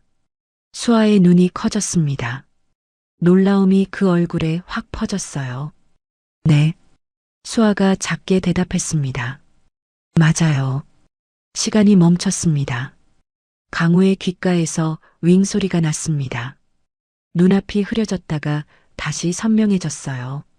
그런데 수아가 떨리는 목소리로 물었습니다. 어떻게 우리 엄마 이름을 아세요? 그 질문에 강우는 더 이상 버틸 수 없었습니다. 그의 무릎이 꺾였습니다. 52년 인생을 꼿꼿하게 살아온 재벌 회장이 그 누구 앞에서도 무릎 꿇은 적 없던 남자가 흙탕물 바로 앞에 무릎을 꿇었어요. 눈물이 뺨을 타고 흘러내렸습니다. 입술이 떨렸어요. 목이 메어 말이 나오지 않았습니다. 강우는 두 손으로 얼굴을 감쌌습니다. 손바닥으로 눈을 가렸지만 눈물은 계속 흘렀어요. 어깨가 떨렸습니다. 한참 만에 강우는 떨리는 손을 내렸습니다. 눈물로 범벅이 된 얼굴이 드러났어요. 그는 수아를 똑바로 바라봤습니다. 떨리는 입술을 열고 간신히 말했습니다. 그분은 목소리가 울음에 섞여 나왔습니다. 내 전 아내였어. 그 말이 떨어진 순간 수아는 그 자리에 얼어붙었습니다. 전 아내, 엄마의 전 남편. 그 말은 곧, 그럼, 저는 수아의 목소리가 떨렸습니다. 말을 끝맺지 못했어요. 너무 많은 의미가 그 한 문장 안에 들어 있었습니다. 강우는 고개를 끄덕였습니다. 눈물이 멈추지 않았어요. 그래, 아마도 강우는 말을 잇지 못했습니다. 확신할 수 없었어요. 보고서에 붙인 불명이라고 적혀 있었던 것이 자꾸 머릿속을 맴돌았습니다. 혹시 정민이 자신을 떠난 후 다른 사람을 만났을 수도 있지 않을까? 그 가능성을 완전히 지울 수가 없었습니다. 박 비서가 조용히 다가왔습니다. 회장님, 일단 이곳을 떠나시는 게 좋겠습니다. 사람들이 너무 많습니다. 강우는 주변을 둘러봤습니다. 수십 명의 사람들이 이 광경을 지켜보고 있었어요. 누군가는 휴대폰을 들고 있기도 했습니다. 그래, 그래야겠지. 강우는 재킷을 벗어 수아의 어깨에 걸쳐 주었습니다. 따뜻한 캐시미어 코트가 얼어붙은 수아의 몸을 감쌌어요. 일단 병원부터 가자. 내 몸 상태를 확인해야 해. 수아는 여전히 혼란스러운 표정이었지만 고개를 끄덕였습니다. 다리에 힘이 없었어요. 너무 추웠고 너무 많은 일이 한꺼번에 일어났습니다. 박 비서가 수아를 부축해 차로 안내했습니다. 강우도 뒤따라 차에 올랐어요. 차 문이 닫히자 바깥의 소란이 차단되었습니다. 조용했습니다. 엔진 소리만 낮게 울렸어요. 수아는 뒷좌석에 앉아 창밖을 멍하니 바라봤습니다. 진흙으로 범벅이 된 옷에서는 물이 뚝뚝 떨어졌어요. 강우는 수아 옆에 앉았습니다. 한참 동안 아무도 말하지 않았습니다. 차는 조용히 달렸습니다. 겨울거리를 지나 병원을 향해 갔어요. 강우는 수아를 곁눈질로 바라봤습니다. 떨리는 어깨가 꽉 쥔 주먹이 창밖만 바라보는 모습이 너무나 안쓰러웠어요. 수아야. 강우가 조심스럽게 말을 꺼냈습니다. 네. 수아가 작게 대답했습니다. 여전히 창밖을 보고 있었어요. 내 어머니, 정민이에 대해서 조금 이야기해 줄 수 있겠니? 수아는 잠시 침묵했습니다. 그리고 천천히 입을 열었어요. 엄마는 제가 10살 때 돌아가셨어요. 수아의 목소리는 담담했습니다. 하지만 그 담담함 뒤에 깊은 슬픔이 숨어 있었어요. 폐렴이었대요. 겨울이었어요. 엄마가 병원비가 없어서 제대로 치료를 못 받았거든요. 강우의 가슴이 철렁 내려앉았습니다. 그 뒤로는 수아가 계속 말했습니다. 옆집에 살던 할머니가 절 키워주셨어요. 친손녀처럼요. 할머니는 자식이 없으셨거든요. 엄마가 돌아가시기 전에 할머니한테 절 부탁하셨대요. 수아의 목소리가 떨렸습니다. 할머니가 없었으면 저는 아마 말을 잇지 못했습니다. 강우는 주먹을 꽉 쥐었어요. 그 주먹이 떨리고 있었어요. 정민이 병원비가 없어서. 강우는 눈을 질끈 감았습니다. 만약 자신이 정민을 찾았더라면, 만약 정민이 자존심을 버리고 연락했더라면 정민은 죽지 않았을 거예요. 아빠에 대해서는 수아가 말을 이었습니다. 엄마가 그 얘기를 꺼내는 걸 싫어하셨어요. 수아는 처음으로 강우를 돌아봤습니다. 그 눈에는 의문이 가득했어요. 제가 한번 물어본 적이 있어요. 아빠는 어디 있냐고. 아빠는 왜 우리랑 안 사냐고. 강우의 심장이 쿵 내려앉았습니다.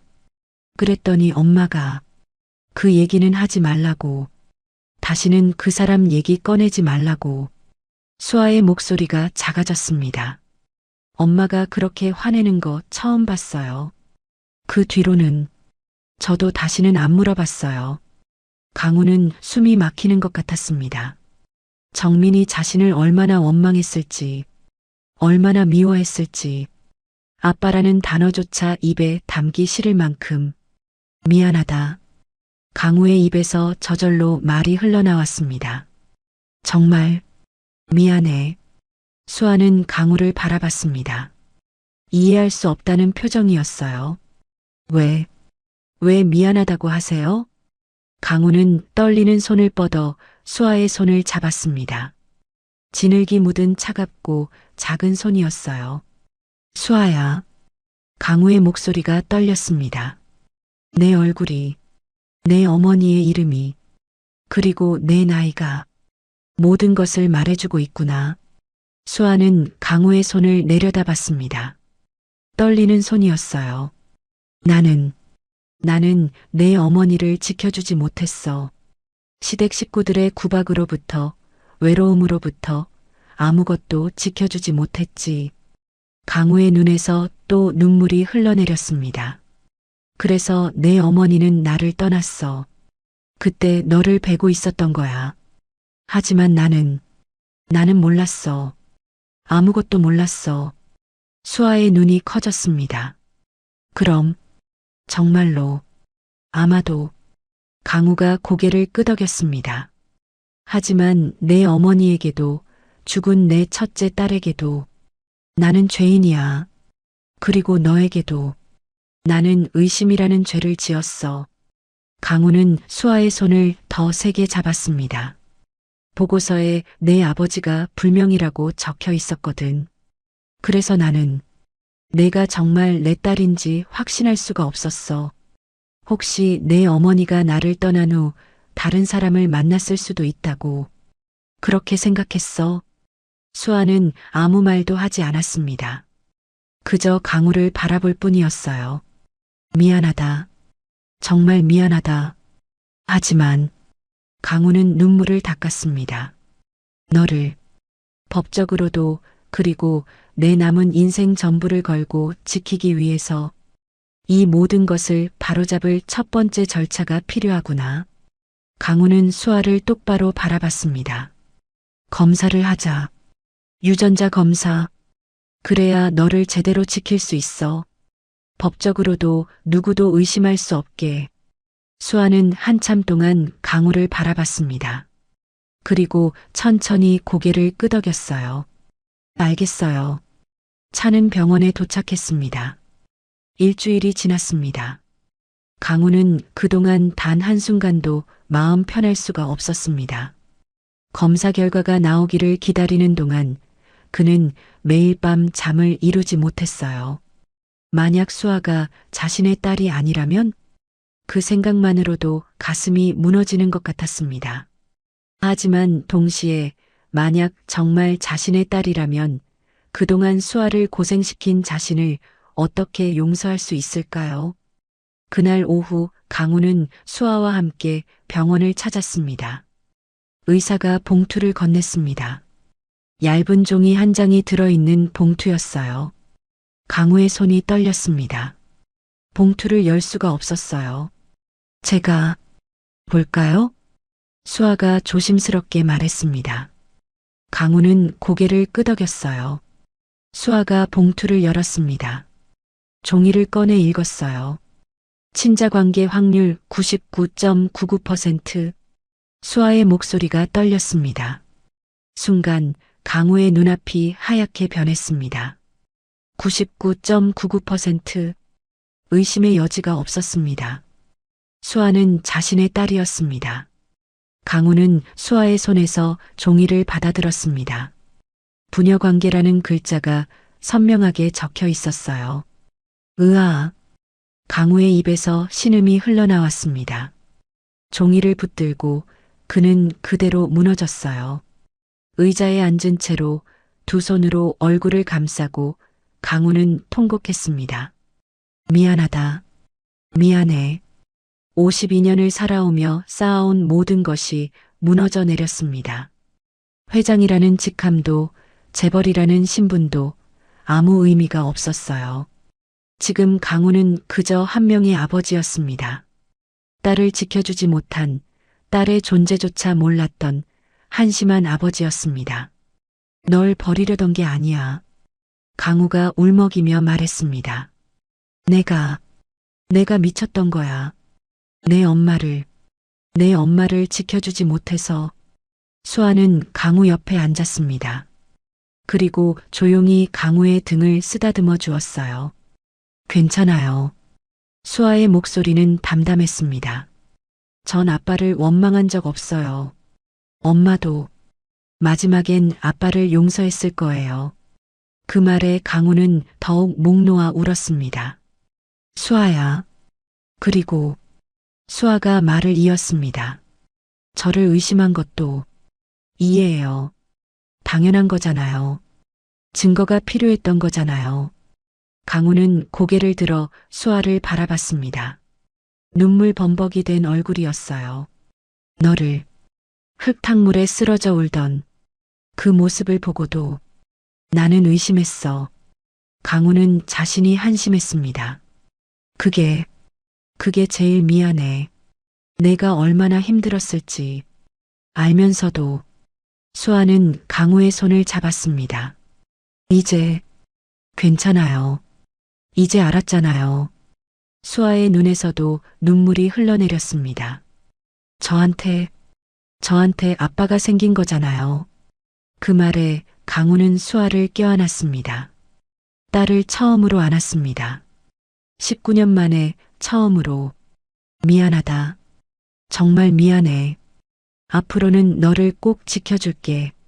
강우의 울음이 병원 복도에 울려 퍼졌습니다. 52년 인생에서 가장 뜨거운 눈물이었습니다. DNA 검사 결과를 확인한 다음 날 강우는 수아와 함께 할머니가 입원해 있는 병원을 찾았습니다. 복도를 걸으며 강우의 가슴은 두근거렸어요. 수아를 키워준 은인을 만난다는 긴장감도 있었지만 그보다 더 큰 것은 정민에 대해 더 알고 싶다는 간절함이었습니다. 할머니 병실은 저기예요. 수아가 한 병실 앞에서 멈춰 섰습니다. 일반 병실이었어요. 6개의 침대가 놓인 다인실이었죠. 강우는 문을 열고 들어갔습니다. 가장 안쪽 침대에 할머니가 누워 계셨어요. 70이 넘은 나이에 폐암까지 앓고 계셔서인지 얼굴은 많이 야위어 있었습니다. 하지만 눈빛만은 또렷했어요. 할머니. 수아가 조심스럽게 다가가 할머니의 손을 잡았습니다. 할머니, 저 왔어요. 그리고 이분은. 수아는 강우를 돌아봤습니다. 어떻게 소개해야 할지 망설이는 표정이었어요. 할머니는 천천히 고개를 돌려 강우를 바라봤습니다. 그리고 잠시 강우의 얼굴을 뚫어지게 바라보더니 입술을 떨었어요. 당신이. 할머니의 목소리는 약했지만 또렷했습니다. 수아 아버지요? 강우는 깊게 고개를 숙였습니다. 네, 그렇습니다. 저는 최강우라는 사람, 맞지요? 할머니의 물음에 강우는 놀라 고개를 들었습니다. 제 이름을 어떻게 정민이가 말했어요. 죽기 전에 할머니의 눈에서 눈물이 흘러내렸습니다. 강우는 할머니 옆 의자에 앉았습니다. 수아도 반대편에 앉았어요. 할머니, 강우의 목소리가 떨렸습니다. 정민이에 대해서 말씀해 주실 수 있으십니까? 제가 너무 늦게 알았습니다. 너무 늦게. 할머니는 천천히 고개를 끄덕였습니다. 그리고 입을 열었어요. 정민이는 좋은 아이였어요. 할머니의 목소리에는 그리움이 묻어났습니다. 정민이가 이 동네로 이사 왔을 때 벌써 배가 불러 있었지요. 강우의 가슴이 철렁 내려앉았습니다. 혼자였어요. 의지할 사람 하나 없이. 전 그때부터 정민이를 도왔습니다. 애 하나 키우는 것도 힘든데 혼자 배 두르고 있으니 어찌 그냥 지나칠 수가 있었겠어요. 할머니는 잠시 숨을 고르며 말을 이었습니다. 정민이는 출산 전날까지 일했어요.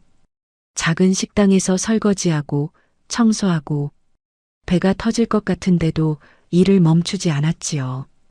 강우는 두 손으로 얼굴을 감쌌습니다. 정민이 혼자 그 고생을 했다는 것이 믿기지 않았어요. 아이를 낳던 날, 정민이가 혼자 병원에 갔어요. 제가 늦게 알고 뛰어갔는데 할머니의 목소리가 떨렸습니다. 수아를 낳고 정민이가 아이를 보며 웃더라고요. 그렇게 힘들었는데 아이를 보니 웃음이 나온대요. 수아의 눈에서도 눈물이 흘러내렸습니다. 정민이가 아이 이름을 지었어요. 수아, 물처럼 맑고 깨끗하게 자라라고. 할머니는 수아를 바라봤습니다. 그리고 정민이는 10년을 악착같이 살았어요.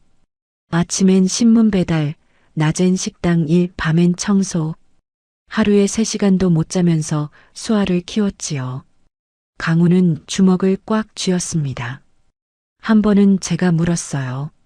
수아, 아버지한테 연락해보지 그러냐고. 도움이라도 받으면 좀 나을 거 아니냐고.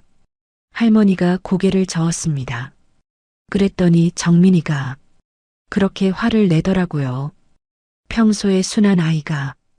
할머니는 눈물을 닦았습니다. 절대로 그 사람한테 연락하지 말래요. 자기를 버린 사람이래요. 자기가 힘들 때 지켜주지 않은 사람이래요. 강우의 어깨가 떨렸습니다. 그리고 이렇게 말했어요. 그 사람은 저와 수아가 없어도 잘 살 거예요. 우린 그 사람 인생에 없던 사람들이에요. 그 말에 강우는 더 이상 참을 수 없었습니다. 울음이 터져 나왔어요. 할머니는 계속 말했습니다. 하지만 정민이는 가끔 당신 얘기를 하더라고요. 밤에 수아 재우고 제 집에 놀러 와서는. 할머니의 목소리가 작아졌습니다. 그 사람 잘 살고 있을까요? 행복할까요? 그렇게 물어보곤 했어요. 원망하면서도 여전히 걱정하더라고요. 강우는 고개를 들지 못했습니다. 눈물이 바닥에 뚝뚝 떨어졌어요. 10년을 그렇게 살았어요. 그러다 정민이가 아프기 시작했지요. 폐렴이었어요.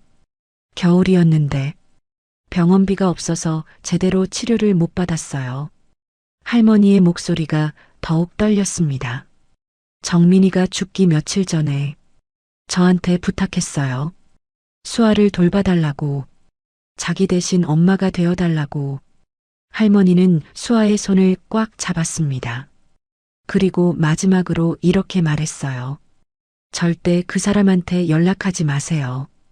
저는 그 사람이 싫어요. 하지만 수아는 그 사람을 닮아서 행복했어요. 그 말에 강우는 무너졌습니다. 할머니 침대 옆에 무릎을 꿇고 두 손으로 얼굴을 감싸고 목 놓아 울었어요. 정민이 자신을 원망했다는 것, 하지만 수아를 통해 자신을 떠올렸다는 것.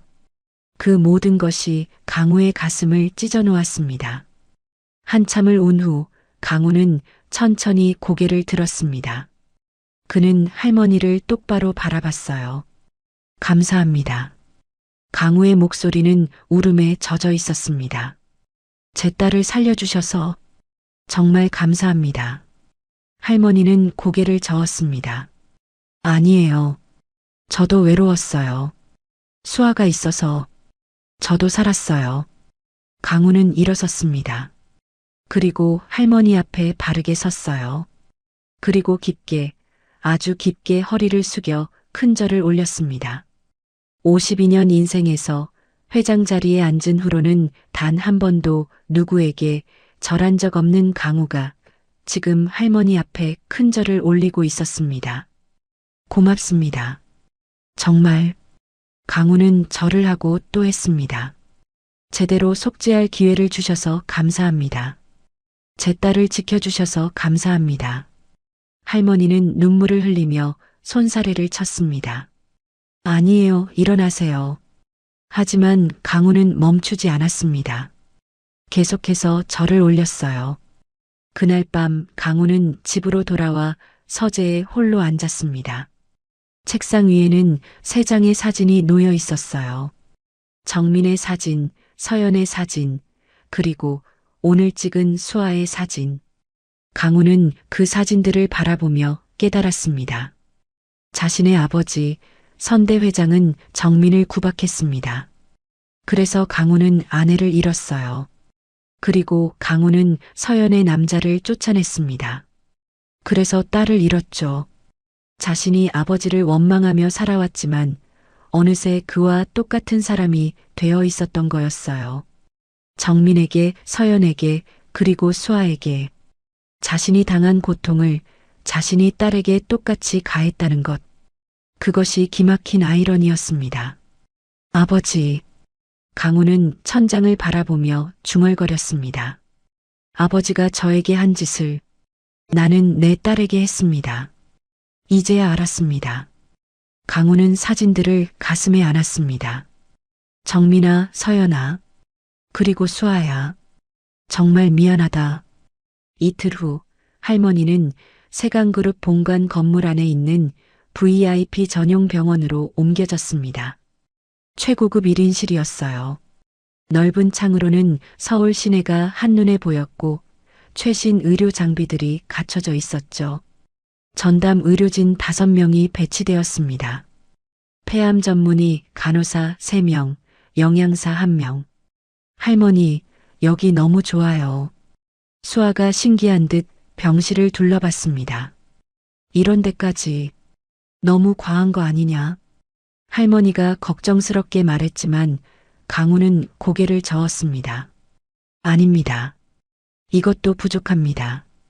제 딸을 살려주신 은혜. 평생 갚아도 부족합니다.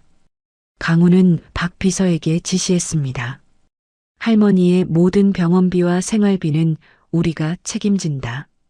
최고의 치료를 받으실 수 있게 해드려라. 알겠습니다, 회장님. 할머니의 눈에서 눈물이 흘러내렸습니다. 고맙습니다. 정말 고맙습니다. 강우는 할머니의 손을 잡았습니다. 제가 더 고맙습니다. 할머니가 아니었다면 저는 영원히 제 딸을 만나지 못했을 겁니다. 그날부터 할머니는 최고의 치료를 받기 시작했습니다. 그리고 강우는 매일 병원을 찾았어요.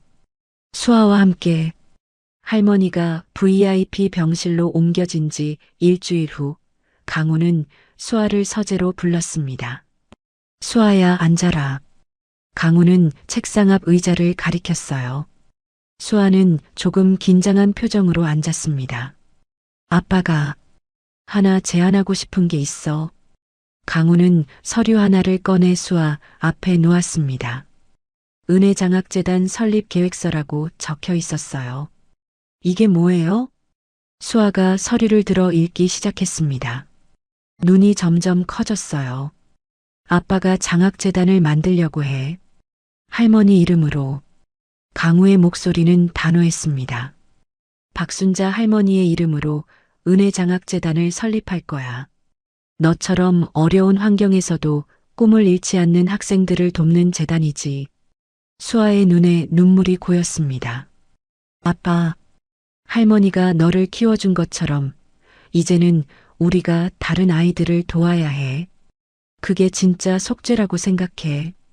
강우는 창밖을 바라봤습니다. 돈으로 모든 걸 해결할 수는 없어. 하지만 최소한 내가 겪었던 그 추위와 배고픔을 다른 아이들은 조금이라도 덜 겪게 해주고 싶구나. 수아는 서류를 꽉 안았습니다. 고마워요, 아빠. 할머니도 정말 좋아하실 거예요. 이틀 후 강우는 할머니 병실을 찾았습니다. 할머니, 들어가도 될까요? 그럼요, 들어오세요.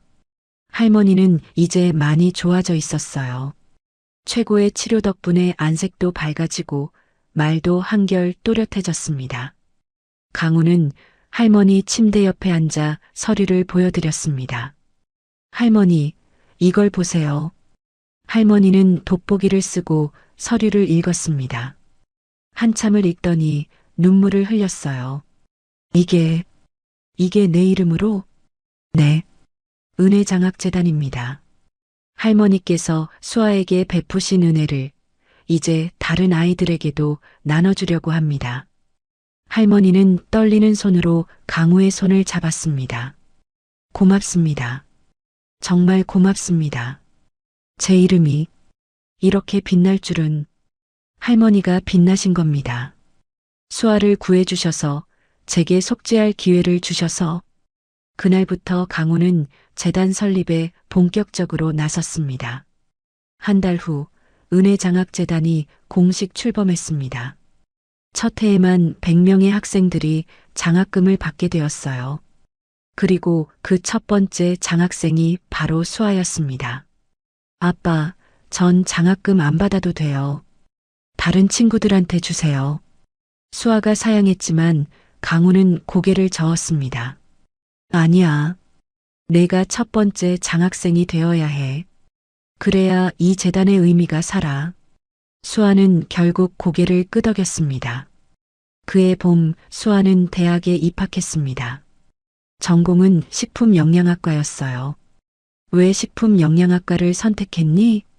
강우가 물었을 때 수아는 환하게 웃으며 대답했습니다. 붕어빵을 잊을 수가 없어요. 그 따뜻함을요. 저도 누군가에게 따뜻한 음식을 만들어주고 싶어요. 강우는 딸의 머리를 쓰다듬어 주었습니다. 좋은 꿈이구나. 아빠가 응원할게. 수아가 집에 온 후 가장 큰 변화를 보인 건 하윤이었습니다. 이모. 8살 하윤이는 이제 수아 이모를 졸졸 따라다녔어요. 학교에서 돌아오면 제일 먼저 수아를 찾았습니다. 하윤아, 오늘 학교에서 뭐 했어? 오늘요, 체육 시간에 달리기 했어요. 제가 1등 했어요. 예전에는 체육 시간만 되면 구석에 앉아 있던 아이가 이제는 친구들과 뛰어놀고 있었습니다. 우와, 대단한데? 우리 하윤이 정말 씩씩하네. 수아가 하윤이를 안아 올리자 아이는 깔깔 웃었습니다. 이모, 배고파요. 그래. 그럼 이모가 뭐 만들어줄까? 붕어빵이요. 이모 붕어빵이 제일 맛있어요. 수아는 부엌으로 가서 붕어빵을 만들기 시작했습니다. 강우가 특별히 주문 제작한 붕어빵 틀이었어요. 자, 여기. 따끈따끈한 붕어빵. 와, 맛있겠다. 하윤이는 붕어빵을 한 입 베어 물었습니다. 그리고 환하게 웃었어요. 깡말랐던 아이는 이제 볼에 살이 올라 또래 아이들처럼 건강해 보였습니다. 밥투정도 사라졌어요. 아침마다 식탁에 앉아 밥 한 그릇을 뚝딱 비웠습니다. 할아버지, 저 오늘 밥 다 먹었어요. 그래, 잘했어. 우리 하윤이 정말 씩씩하구나. 강우는 손자의 머리를 쓰다듬으며 흐뭇하게 웃었습니다. 이 모든 변화가 수아 덕분이라는 걸 강우는 너무나 잘 알고 있었어요. 어느 날 밤 수아는 자신의 방에서 낡은 상자를 꺼냈습니다. 엄마 정민이 남긴 몇 안 되는 유품들이 담긴 상자였어요. 그 안에서 수아는 흑백 사진 한 장을 꺼냈습니다. 20살 정민의 사진이었습니다. 꽃집 앞에서 찍은 사진이었는지 뒤로 꽃들이 보였어요. 환하게 웃고 있는 엄마의 모습이었습니다. 수아는 사진을 가슴에 안았습니다. 엄마. 수아의 목소리는 떨렸습니다. 엄마, 하늘에서 잘 지내고 있죠? 나 아빠를 만났어요. 눈물이 흘러내렸습니다. 엄마는 싫어하실까요? 엄마가 그렇게 미워했던 사람인데. 수아는 사진을 쓰다듬었습니다. 그치만 엄마 아빠를 용서해 주세요. 아빠는 엄마를 진심으로 사랑했대요. 지켜주지 못해서 정말 미안해하고 있어요. 수아는 눈물을 닦았습니다. 그리고 엄마, 나 이제 행복해요. 아빠도 생겼고 조카도 생겼어요. 할머니도 좋아지셨고요. 바로 그때 방문이 살짝 열렸습니다. 이모. 잠옷을 입은 하윤이가 문틈으로 얼굴을 내밀었어요. 하윤아, 아직 안 잤어? 수아가 급하게 눈물을 닦았습니다. 이모, 울어요? 왜 울어요? 하윤이가 걱정스러운 얼굴로 다가왔습니다. 아니야. 그냥. 수아는 하윤이를 꼭 껴안았습니다. 그냥 너무 기뻐서. 우리 하윤이 만나서 너무 기뻐서. 하윤이도 수아를 꼭 안았습니다. 저도요. 이모 만나서 정말 좋아요. 이모는 엄마 같아요. 그 말에 수아는 더 세게 하윤이를 안았습니다. 눈물이 또 흘러내렸지만 이번엔 행복한 눈물이었어요. 1년이 흘렀습니다. 은혜장학재단의 첫 번째 봉사활동 날이었습니다. 장소는 서울 외곽의 한 보육원이었어요. 부모 없이 자라는 아이들 50명이 사는 곳이었습니다. 자, 여기 붕어빵 나갑니다. 수아가 환하게 웃으며 각 구운 붕어빵을 아이들에게 나눠주었습니다. 보육원 마당에는 특별히 가져온 붕어빵 틀이 놓여 있었어요. 와, 붕어빵이다. 저 2개 주세요. 아이들이 즐거워하며 줄을 섰습니다. 제가 이모 조수예요. 하윤이가 옆에서 서툰 솜씨로 붕어빵 틀을 뒤집었습니다. 조금 삐뚤어졌지만 그래도 붕어빵 모양은 나왔어요. 우리 하윤이 정말 잘하네. 수아가 칭찬하자 하윤이는 더욱 신이 나서 일을 도왔습니다. 강우는 조금 떨어진 곳에서 그 모습을 지켜보고 있었습니다. 둘째 딸과 손자가 함께 웃으며 봉사하는 모습, 아이들이 행복하게 붕어빵을 먹는 모습, 강우의 얼굴에 따뜻한 미소가 번졌습니다. 붕어빵처럼 따뜻한 미소였어요. 이제 조금은 속죄가 되었을까? 강우는 하늘을 올려다봤습니다. 맑은 하늘이었어요. 정민아, 서연아, 이제 조금은 용서받을 수 있을까? 그날 저녁 강우는 서재에 홀로 앉아 있었습니다. 책상 위에는 3장의 사진이 나란히 놓여 있었어요. 왼쪽에는 서연의 사진, 20살 때 찍은 사진이었습니다. 환하게 웃고 있는 첫째 딸의 모습, 오른쪽에는 정민의 사진, 수아가 가져온 흑백 사진이었어요.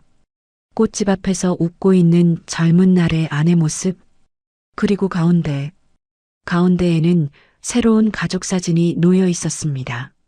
강우와 수아, 그리고 하윤이가 함께 찍은 사진이었어요. 셋 다 환하게 웃고 있었습니다. 강우는 가운데 사진을 들어 올렸습니다. 오래 바라봤어요. 이제 우리는 가족이야. 강우는 사진을 가슴에 안았습니다. 창밖으로는 봄바람이 불어왔죠. 따뜻한 바람이었어요. 겨울은 끝났습니다. 차가운 흙탕물 속에서 시작된 이야기는 따뜻한 봄날의 햇살 속에서 새로운 시작을 맞이하고 있었죠. 붕어빵 하나로 이어진 운명. 3대에 걸친 비극은 8살 손자의 순수함으로 마침내 구원을 받았습니다. 그리고 이제 그들은 함께 걸어갈 것입니다. 가족으로. 오늘의 이야기가 당신의 마음에 작은 울림을 드렸다면 앞으로도 당신의 나날에 잔잔한 위로가 될 이야기들로 찾아뵐 수 있도록 구독과 좋아요를 눌러주세요. 그리고 사연의 주인공을 위한 따뜻한 말씀도 댓글로 부탁드립니다. 당신의 오늘을 늘 응원합니다. 인생 나날이었습니다.